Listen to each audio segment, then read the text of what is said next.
ایک شخص کو حضور نے دیکھا، اسے میلے کچیلے کپڑے پہنے، تو حضور نے ٹھنڈی آہ بھری، فرمایا کاش یہ دھو کے کپڑے پہنے۔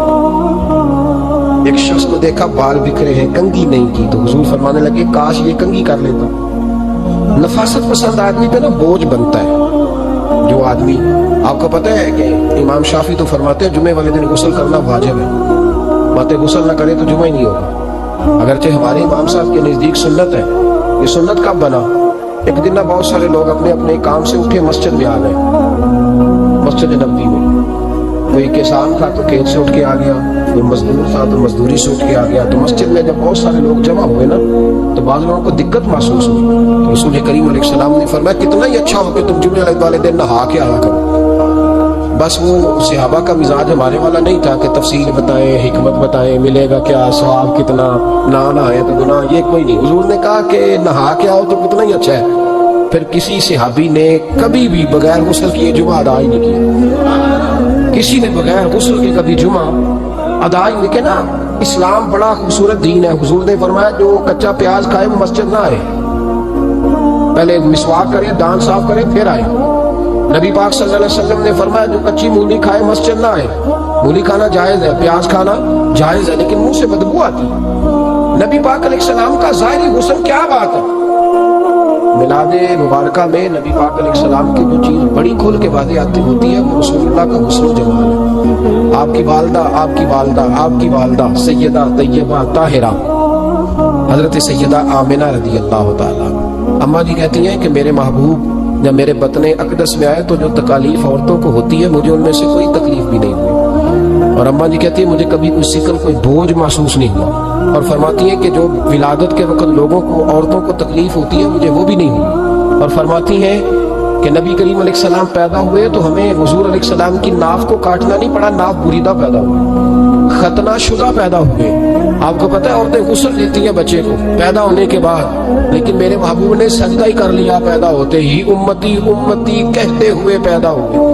حق نے فرمایا کہ بخشا الصلاۃ والسلام، اور پہلے سجدے پر روز ازل سے درود۔ میرے امام فاضل بریلوی کا جو انداز تکلم ہے نا، اس کی بھی حد ہی کوئی نہیں، کوئی حد ہی نہیں، کہاں تک ان کی محبت جاتی۔ کہنے لگے پہلے سجدے پہ روز ازل سے درود، یادگاری یہ امت پہ لاکھوں سلام، یادگاری یہ امت پہ لاکھوں سلام۔ بتائیے بغیر وضو کے، بغیر غسل کے سجدہ ہو جاتا ہے؟ تو حضور نے سجدہ کر کے بتایا کہ اللہ نے مجھے پاک صاف پیدا کیا ہے۔ نبی پاک صلی اللہ علیہ وسلم کی والدہ نے جب یہ باتیں ارشاد فرمائیں تو لوگوں نے پوچھا ان سے کہ اماں جی پھر آپ ایک جملے میں بتائیں کہ ماجرا سارا کیا تھا؟ آخر ایک ولادت تو ہوئی نا، آپ کے وجود اطہر سے ایک بچہ تو نکلا، تو یہ کیا تھا؟ تو سیدہ آمنہ فرمانے لگی خارج منی نور، بس میرے وجود سے ایک نور نکلا، بس میرے وجود سے ایک، اور روشنی آتی جاتی ہے تو کسی کو تکلیف نہیں دیتی، ایک نور نکلا۔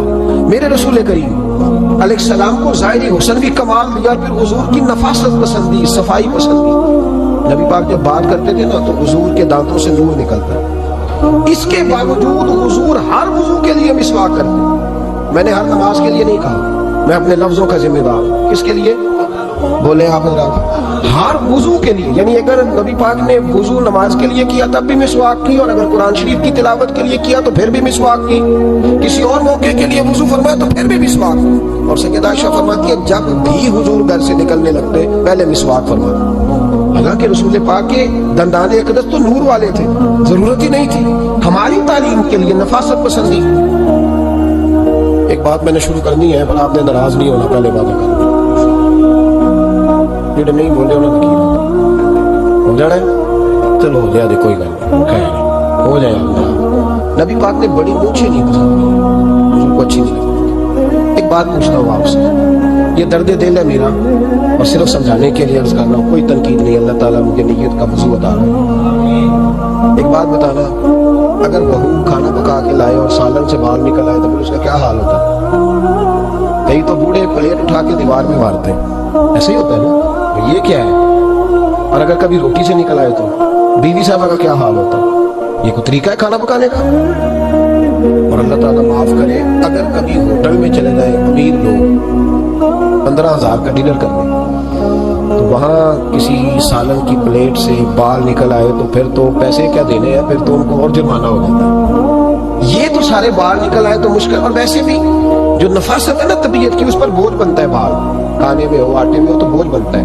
تو بڑی مونچھوں والا دوست بھائی بزرگ جب پانی پیے گا تو بال پانی میں جائیں گے کہ نہیں جائیں گے؟ حکیم اور ڈاکٹر کہتے ہیں کہ کینسر کے مرض کا خطرہ ہے. اب باقی بھی راضی نہ ہو, حضور نے بڑی مونچھیں بھی پسند نہیں کی اور چھوٹی داڑھی بھی پسند نہیں کی. حضور نے فرمایا داڑیاں بڑھاؤ, مونچھوں کو پست کرو, مشرکین کی مخالفت کرو. اور ایک مقام پہ رسول پاک علیہ السلام نے یہاں تک فرمایا کہ جو مونچھیں پست نہیں کرتا وہ ہم میں سے ہے ہی نہیں.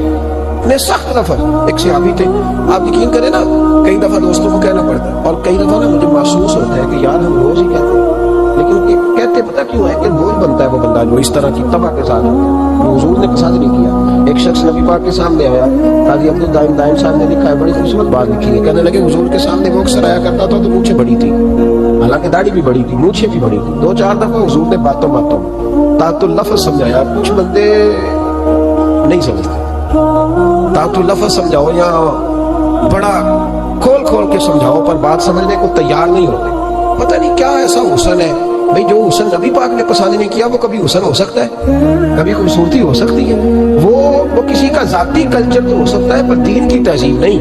نبی کریم علیہ السلام نے کئی دفعہ سمجھایا تو ان کی سمجھ میں بات نہ آئی. ایک دن وہ بیٹھے ہوئے تو حضور نے ایک صحابی سے فرمایا کینچی لاؤ. کہنے لگے میں سمجھ گیا کہ میرے ساتھ کچھ ہونے لگا. ساتھ ہی حضور نے فرمایا ایک مسواک بھی لانا. کہنے لگے میں نے کہا بچت ہو گئی, میرے تو دانت صاف ہے. تو یہ شاید اس کی بات ہونے لگی ہے جس کے دانت بھی ٹھیک نہیں. دونوں چیزیں جب آ گئی نا تو حضور اٹھے اور نبی پاک نے مسواک ان کے ہونٹوں پہ رکھی. اسی سے آپ ہونٹوں کے اوپر مسواک رکھ کے تو اوپر سے حضور نے مونچھیں کاٹی. فرمایا یہ نہ ایسا کرو, یہ چیز مجھے پسند نہیں. حضور نے نفاست پسند کی.